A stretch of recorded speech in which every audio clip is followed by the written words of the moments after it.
2 अप्रैल को लोकसभा में वक्फ संशोधन बिल पारित किया गया। इस पर करीब 12 घंटे की चर्चा के बाद रात 2 बजे वोटिंग में 520 सांसदों ने हिस्सा लिया। इस दौरान 288 ने पक्ष में जबकि 232 ने विपक्ष में वोट डाले। अल्पसंख्यक मामलों के मंत्री किरेन रिजिजू ने इस विधेयक को उम्मीद यानी unified Waqf management empowerment efficiency and development नाम दिया है। आज राज्यसभा में बिल पर चर्चा हो रही है। राज्यसभा से कानून पारित होता है तो इसे राष्ट्रपति के पास मंजूरी के लिए भेजा जाएगा। राष्ट्रपति की मुहर लगने के बाद यह बिल कानून की शक्ल ले लेगा और देश में वक्फ संपत्तियों पर लागू हो जाएगा। वक्फ बिल लोकसभा से पास होने पर मुस्लिम संगठनों और मुस्लिम धर्मगुरुओं की तरफ से अलग अलग प्रतिक्रिया आ रही है। All India Muslim personal law board ने इस विधेयक का विरोध किया है और कहा है कि यदि यह विधेयक संसद से पारित हो जाता है तो वे देशव्यापी आंदोलन करेंगे। सुनिए वक्फ बिल का विरोध कर रहे all India Muslim personal law board ने इस मुद्दे पर क्या कहा है। मौलाना खालिद फिरंगी रशीद महली साहब हमारे साथ हैं। सर, लोकसभा में बिल पास हो गया है। अब ये कहा जा रहा है कि इससे जो प्लेसेस ऑफ वर्शिप एक्ट है उस पर बड़ा फर्क पड़ेगा। क्या वाकई आपको लगता है कि इससे फर्क पड़ेगा? नहीं, places of worship act already पहले का बना हुआ कानून है और उसमें जो बात वाजे की गई है कि 1947 में जो इबादत गाहें थीं उनका वही कैरेक्टर रहेगा। लेकिन जो ये बिल पास हुआ है इसमें जो वक्फ बाय यूज़र का क्लॉज है उसको जो रिमूव करने की बात कही गई है वो सबसे ज़्यादा डेंजरस बात है, जिसको कि पर्सनल लॉ बोर्ड ने भी और तमाम मुस्लिम ऑर्गेनाइजेशन ने इस प्रोविज़न को ना रिमूव किया जाए इस पर पूरा जोर दिया था। अब देखना यह है कि सिलसिले में आगे क्या होता है, लेकिन बहरहाल इससे कहीं ना कहीं एक बड़ा ख़तरा मंडरा रहा है। इसे ये लगता है कि कुछ मुस्लिम धर्मगुरु हैं वो कह रहे हैं कि इससे मथुरा, काशी, संभल, जौनपुर, बदायूं ये जो मस्जिद के मामले चल रहे हैं, वक्फ बोर्ड जिनमें की पैरोकारी कर रहा है, तो अगर सरकार का दखल बढ़ेगा और ये नया कानून अगर लागू होता है तो वो जो पैरवी होती है, जो दावा होता है वो कमजोर हो जाएगा वक्फ बोर्ड का। नहीं, इसीलिए इस बात को अपोज किया जा रहा था कि जो ये बात वक्फ बोर्ड के सिलसिले में जो वक्फ बोर्ड कॉन्स्टिट्यूट होता है वो अभी तक एक डेमोक्रेटिकली इलेक्टेड वक्फ बोर्ड था, उसको नॉमिनेटेड वक्फ बोर्ड में तब्दील करने का इन प्रोविजंस में, इन अमेंडमेंट्स में प्रोविज़न लाया गया है, जो कि जाहिर सी बात है कहीं ना कहीं नाकाबिल कबूल है और इससे सरकार का दखल यकीनी तौर पे बढ़ेगा। आपको स्ट्रेटजी अब आप लोगों की क्या है कि राज्यसभा में आज उम्मीद है पास हो जाएगा, उसके बाद अल्पसंख्यक तबका कैसे इसका विरोध करेगा और क्या स्ट्रेटजी रहेगी? नहीं, हम लोग समझते हैं कि आज राज्यसभा में अपोजिशन मेंबर जो हैं इसको जम करके इसका विरोध करेंगे और लेकिन अगर उसके बावजूद भी पास हो जाता है तो हम लोगों के पास अभी कोर्ट के दरवाजे खुले हुए हैं और जैसा कि अपने लीगल एक्सपर्ट्स का मानना है कि जो अमेंडमेंट्स किए गए हैं इनमें कई ऐसे प्रोविज़न हैं जिसमें काफ़ी लूपहोल हैं और कई प्रोविज़न ऐसे हैं जो मुल्क के कॉन्स्टिट्यूशन के आर्टिकल 25 और 14 और 29 और 30 की खिलाफ वर्जी कर रहे हैं। तो लिहाजा हम लोग को पूरी उम्मीद है कि इस सिलसिले में अदालत से इंसाफ मिलेगा। कुछ लोग ये कह रहे हैं कि एक शाहीन बाग दिल्ली में था वैसा ही शाहीन बाग पूरे देश भर में होगा, लखनऊ में होगा, उत्तर प्रदेश के अलग जिलों में होगा। क्या ऐसा भी है कि प्रोटेस्ट इस लेवल पे किया जाएगा? नहीं, अब ये तो पर्सनल लॉ बोर्ड की एग्जीक्यूटिव कमेटी डिसाइड करेगी कि इसमें क्या आगे की स्ट्रेटजी रहेगी, लेकिन बहरहाल अदालत के दरवाजे हम लोगों के लिए भी खुले हुए हैं। दूसरी तरफ ऑल इंडिया मुस्लिम जमात के राष्ट्रीय अध्यक्ष मौलाना शहाबुद्दीन रजवी ने लोकसभा में वक्फ संशोधन बिल पास होने का स्वागत किया है। मौलाना ने बिल के पक्ष में वोटिंग करने वाले सांसदों का भी शुक्रिया अदा किया है और केंद्र सरकार को मुबारकबाद दी है। उनसे बातचीत की है हमारे संवाददाता अभिषेक राज ने। वक्फ संशोधन बिल 2025 संसद के अंदर लोकसभा में टेबल हो गया है और इसके ऊपर अब राजनीति और बयानबाजी शुरू हो गई है। पूरे देश से अलग अलग प्रतिक्रिया निकल के सामने आ रही है। बरेली में हम मौजूद हैं, मौलाना साहब हमारे साथ हैं। मौलाना शहाबुद्दीन रिजवी बरेलवी ऑल इंडिया जमात एसोसिएशन के हेड हैं। सर, ये जो बिल टेबल हुआ है इस पे कई सारी बातें निकल के सामने आ रही हैं। एक मुस्लिम होने के नाते, मौलाना होने के नाते, बरेलवी होने के नाते विशेष रूप से बरेली के लोग क्या सोच रहे हैं और इस बिल में क्या खामियां, क्या खूबियां हैं? देखिए, वक्फ संशोधन बिल ये नया नहीं है और इससे पहले भी कांग्रेस की गवर्नमेंट थी तो उसमें भी 4 से 5 बार संशोधन हुआ और ये 100 साल पुराना बना हुआ कानून है, कोई नया कानून नहीं है, मगर ज़माने और हालात के तकाज़े होते हैं और ज़माने की ज़रूरतें होती हैं, उसके तहत तरमीम और तब्दील संशोधन होता रहता है। ऐसे संविधान में भी 100 बार संशोधन हो चुका है ज़रूरतों के हिसाब से।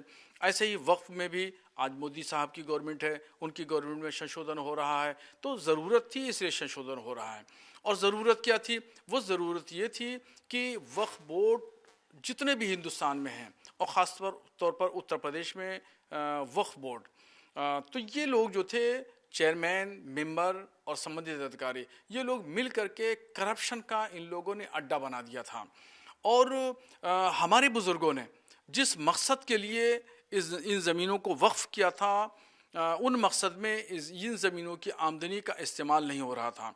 और वो मकसद क्या था कि नेक के काम, खैर के काम, जन कल्याण के काम, फलाही रिफाही काम, उन लोगों के लिए जो गरीब, कमज़ोर, लाचार, यतीम और बेवा मुसलमान हैं, उनकी यतीमों की किफ़ालत करना और बेवाओं की सरपरस्ती करना, जो गरीब कमज़ोर लोग हैं उनको आर्थिक तौर पर मदद करना। तो ये सब न हो करके भू माफियाओं से मिल करके वक्फ बोर्ड के चेयरमैन, मेंबरान, संबंधित अधिकारी ये सब ज़मीनों को खुर्द-बुर्द कर रहे थे, बेच रहे थे और लाखों रुपया वो अपनी पॉकेटों में रख रहे थे और मकसद से बिल्कुल एकदम भटक गए थे। तो अब ये संशोधन बिल आ रहा है, तो इससे अब वाकिफ़ की मंशा के मुताबिक ये जो है वो काम होगा, गरीब, कमज़ोर, लाचार मुसलमानों की मदद होगी। मैं दावे से आपसे कहना चाहता हूँ, बिल्कुल दावे के साथ आपके चैनल के माध्यम से मैं बताना चाहता हूँ कि वक्फ की ज़मीनें इतनी हैं पूरे भारत में, अगर तमाम ज़मीनों का सही इस्तेमाल किया जाए और जायज़ तरीक़े से होने वाली आमदनी गरीब, कमज़ोर मुसलमानों पर ख़र्चा की जाए तो पूरे भारत में एक भी मुसलमान गरीब नहीं मिलेगा। वहीं all India Muslim personal law board के विधेयक का विरोध करने पर भी शहाबुद्दीन रज़वी ने विरोध जताया है। वो कह रहे हैं कि इससे ज़मीनें छीन ली जाएंगी, इससे जो है हमारी जो पुराने पूर्वज ने हमें जो दान किया था वो ले लिया जाएगा। आप कैसे समझाएंगे उनको, कैसे बताएंगे, क्या बोलेंगे इनके ऊपर? देखिए, ये जो गलतफहमी है, ये गलतफहमी पैदा की all India Muslim personal law board ने और MIM के अध्यक्ष असदुद्दीन ओवैसी साहब ने। इन दो लोगों ने सबसे कलीदी किरदार अदा किया मुसलमानों के दिलो दिमाग में गलतफहमी पैदा करने के लिए। इन्होंने मुसलमानों को डर दिखाया और भय दिखाया, और अभी भी आज के दिन भी पार्लियामेंट में तकरीर कर रहे हैं तो भी वो डर दिखा रहे हैं, भय दिखा रहे हैं कि गवर्नमेंट ज़मीन छीन लेगी, ये कर लेगा, वो कर लेगा, और ये मस्जिदें महफूज नहीं है, मस्जिदों को ख़तरा है।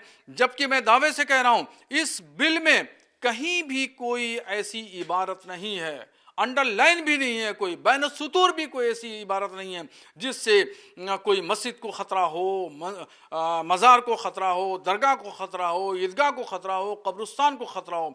किसी भी मस्जिद, दरगाह, ईदगाह को कोई इस बिल से कोई ख़तरा नहीं है। आप कह रहे हैं खतरा नहीं है।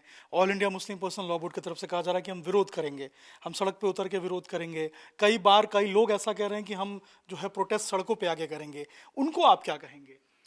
मुस्लिम पर्सनल लॉ बोर्ड अपने मकसद से भटक गया है।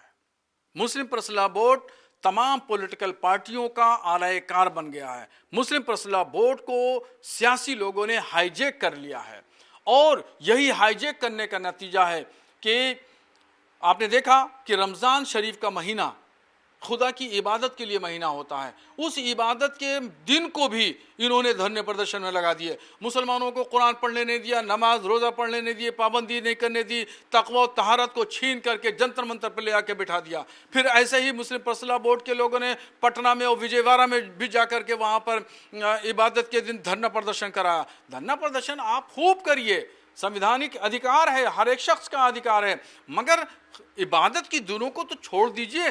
11 महीना पड़े हैं धरना प्रदर्शन के लिए, 11 महीने खूब करिए, मगर रमज़ान का महीना तो छोड़ देते। वहीं अजमेर दरगाह के चेयरमैन सैयद नसीरुद्दीन चिश्ती ने वक्फ संशोधन बिल की हिमायत करते हुए बिल को मुसलमानों के हित में बताया है। वक्फ बिल 12 बजे आज पेश हुआ है, लोकसभा में पास हो गया है। क्या कुछ कहना चाहेंगे? काफी चर्चा हुई है उसके बाद। देखिए, बिल्कुल मैं तो कहूँगा ये भारत की डेमोक्रेसी की जीत है और क्योंकि पूरे डेमोक्रेटिक तरीके से ये बिल लाया गया और पूरी चर्चा होने के बाद, सबको सुनने के बाद, बहुत मेहनत के बाद में ये बिल पास हुआ है। मैं इसके लिए भारत सरकार को, मोदी जी को, अमित शाह साहब को और हमारे माइनॉरिटी मिनिस्टर जनाब किरण रिजिजू साहब को बहुत बहुत मुबारकबाद देता हूँ।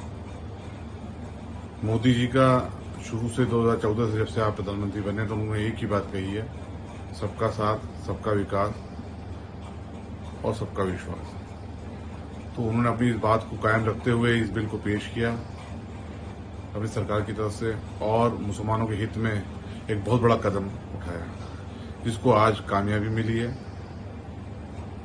सरकार ने मुसलमानों के हित में ये कदम जो उठाया है ये बिल्कुल उनके भविष्य के लिए, खासतौर से वो मुसलमान जो गरीबी रेखा के नीचे जी रहे हैं उनको बहुत फायदा पहुंचेगा।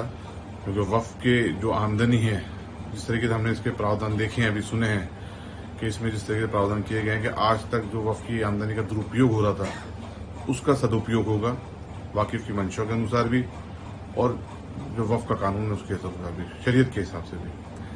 और इंशाल्लाह ताला मुसलमानों के अपलिफ्टमेंट के लिए काम किया जाएगा और मोदी सरकार, मुझे पूरी उम्मीद है कि अब कोई ना कोई बड़ी स्कीम मुसलमानों के डेवलपमेंट के लिए भी इंट्रोड्यूस करना चाहिए जिससे कि फंडिंग इधर से वक्फ के डिपार्टमेंट से हो और मुसलमानों के लिए एजुकेशन इंस्टीट्यूट कायम हो, खास तौर से मुस्लिम बच्चियों के लिए, उनकी एजुकेशन के लिए भी।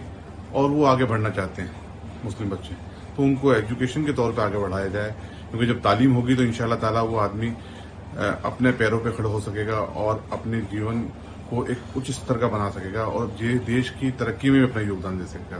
तो मैं तो भारत सरकार से अब यही अपेक्षा करूंगा भविष्य में कि ये बिल कल राज्यसभा में पेश किया जाएगा और पूरी उम्मीद है कि वहां से भी पास होगा। उसके बाद में ये कानून का रूप ले लेगा। उसके बाद में मुसलमानों के अपलिफ्टमेंट के लिए बड़ी योजनाएं लाई जाएं और खासतौर से यतीम बच्चों के लिए, विधवाओं के लिए उनके घर बना के देने का भी प्लानिंग की जाए। गरीबों के जिनके पास घर नहीं, जो बेरोजगार, उनको रोजगार देने की कोशिश की जाए। मोदी जी ने जो कमिटमेंट किए हैं आज तक वो पूरे किए हैं और मुझे उम्मीद है आगे भी पूरे करते रहेंगे कि सबका साथ, सबका विश्वास और सबका विकास।